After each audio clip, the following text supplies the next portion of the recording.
less regulatory capture and cronyism. European countries often have less regulatory capture and cronyism than America. Proportional representation. I support proportional representation because it allows for more diverse ideas and viewpoints than non-proportional representation, and allows minorities more of a vote in the legislative branch instead of having an absolute majority rule.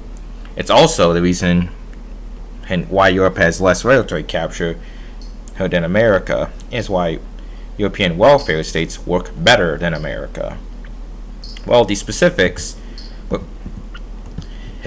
specific types of proportional representation, and I favor being Schultz single transferable vote and PSI/harmonic proportional representation are different from what's currently used in Europe. My favorites being mixed member proportional representation, dual member proportional representation, and single transferable vote. I support proportional representation as an addition, but not a replacement, to single winner local representation because it allows people to voice more issues, ideas, and viewpoints than just two parties. I like having local representatives to give people living in sparsely populated areas a voice in government instead of having a few big cities run roughshod over everyone else, which in extreme cases may spark a civil war, as rural people feel that they lack a voice in politics.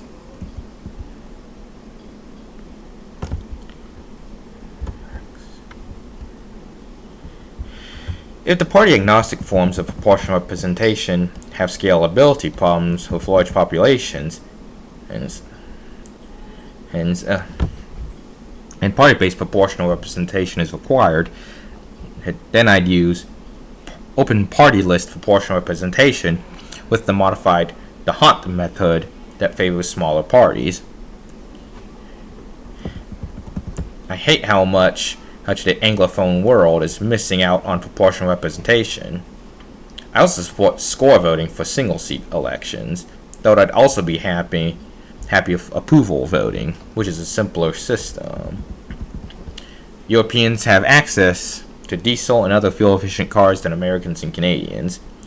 A little bit of this is due to the market, but it's more like regulatory capture. Unlike, say, Singapore, in which car makes and models are already street legal in Japan, the European Union, or North America can be legally imported and owned. By contrast, in the USA and Canada, which uses US regulations, car makes and models that are already street legal in Japan or the EU have to conform to different fuel economy, crash tests such as small overlap, and especially pollution control standards to be street legal in the US and Canada.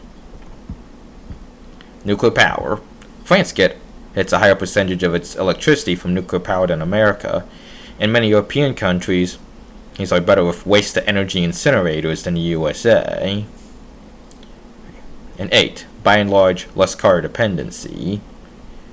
I should have expanded on this, though.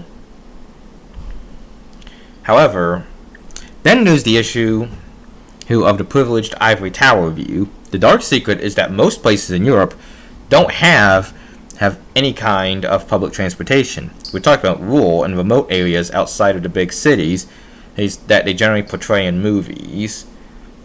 The European city that has excellent transit coverage and around-the-clock service is the exception rather than the norm. July 22nd, AMA, answers by Shane Killian. We support the Substack blogs America vs. Europe and the World and Arguments Against Leftism. Here's my social media link tree, which I ask that you keep archive. You keep the link and archive my content. And please.